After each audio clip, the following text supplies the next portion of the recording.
कहानी। कभी कभी प्यार भी सबसे बड़ी सजा बन जाता है। बारिश की बूंदें खिड़की से टकरा रही थीं और नीले आसमान में कहीं दूर काले बादल गरज रहे थे। मुंबई की इस शाम में अकेले बैठे आरव के हाथ में एक पुरानी डायरी थी, जिसमें वो किस्से थे जो उसने कभी किसी को नहीं बताए थे। उस डायरी के पहले पन्ने पर लिखा था, कभी कभी प्यार भी सबसे बड़ी सजा बन जाता है। पहला अध्याय। पहली मुलाकात आरव एक साधारण परिवार से था। पढ़ाई में अच्छा, व्यवहार में शांत और सपनों से भरा हुआ। दिल्ली यूनिवर्सिटी में उसका पहला दिन था जब वो पहली बार सना से मिला था। क्लास के बाहर खड़ी लड़की, खुले बाल, गहरे काजल और एक मुस्कान जो किसी को भी दीवाना बना दे। आरव ने जब पहली बार सना से बात की तो बस इतना कहा, तुम्हारी आंखों में अजीब सी सादगी है। सना हंसी और बोली, और तुम्हारी बातों में पुरानी फिल्मों की महक है। बस वहीं से सब शुरू हुआ। दूसरा अध्याय। नजदीकियां कॉलेज के 3 साल कैसे बीते पता ही नहीं चला। दोनों हर वक्त साथ रहते। लाइब्रेरी में पढ़ाई, कैंटीन में चाय और नजदीकियों में वो खामोशियां जो अक्सर बहुत कुछ कह जाती हैं। आरव ने सना को कभी प्रपोज नहीं किया, लेकिन सना सब समझती थी। एक दिन उसने ही कहा, आरव, क्या तुम मुझसे शादी करोगे? आरव मुस्कुराया। जब मैंने पहली बार तुम्हें देखा था तब से तुम्हारे साथ पूरी जिंदगी की तस्वीर बनती रही है मेरे जहन में। सना ने उसका हाथ थाम लिया। ये एक सपने जैसा था। तीसरा अध्याय। हकीकत की दरारें। कॉलेज खत्म हुआ। आरव ने नौकरी पकड़ ली और सना ने MBA के लिए बैंगलोर का रुख किया।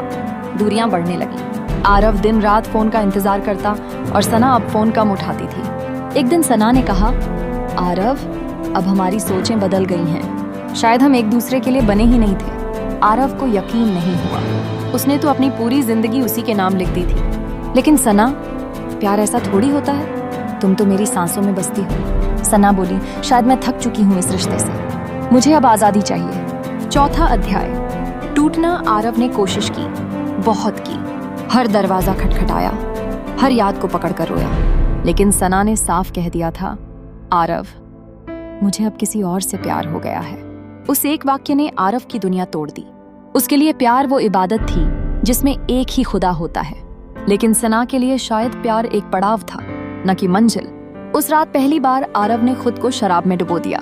पहली बार उसने डायरी लिखनी शुरू की। कभी कभी प्यार भी सबसे बड़ी सजा बन जाता है, क्योंकि जिसने सबसे ज्यादा प्यार किया उसे ही सबसे बड़ी सजा मिली। पांचवा अध्याय। अकेलापन। समय बीतता गया। लोग कहते हैं वक्त हर जख्म भर देता है, लेकिन आरव के घाव कभी नहीं भरे। वो एक सफल लेखक बन चुका था। लोग उसकी कहानियों में खो जाते, लेकिन कोई नहीं जानता था कि वो कहानियां असल में उसका टूटा दिल थीं। सना की शादी की खबर अखबार में आई। उसने मुस्कुराते हुए फोटो खिंचवाई थी। आरव ने तस्वीर को देखा और फिर अपनी डायरी में लिखा, काश किसी दिन वो समझ पाती कि जिसे वो सजा समझ रही थी वही किसी की सबसे बड़ी मोहब्बत थी। छठा अध्याय। टकराव। सालों बाद एक किताब मेले में सना की नजर एक किताब पर पड़ी, सजा ए प्यार।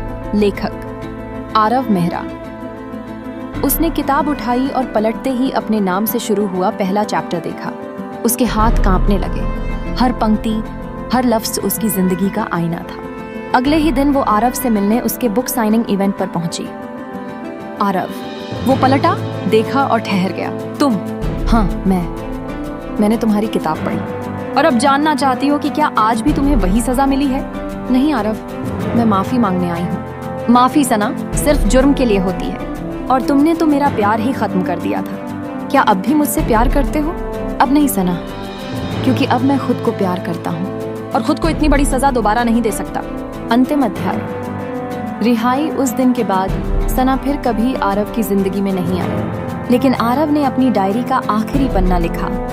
प्यार करना आसान है, लेकिन निभाना मुश्किल।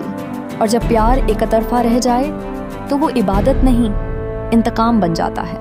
मैंने उसे अपनी जिंदगी माना और उसने मुझे एक पल की कहानी समझा। अब मैं आजाद हूँ उस प्यार से, उस सजा से और उस भ्रम से। बारिश अब भी हो रही थी, लेकिन अब आरव के चेहरे पर आंसू नहीं थे, बल्कि एक हल्की मुस्कान थी, क्योंकि वो समझ चुका था कभी कभी प्यार भी सबसे बड़ी सजा बन जाता है, लेकिन उस सजा से रिहा होना ही असली जीत है। समाप्त।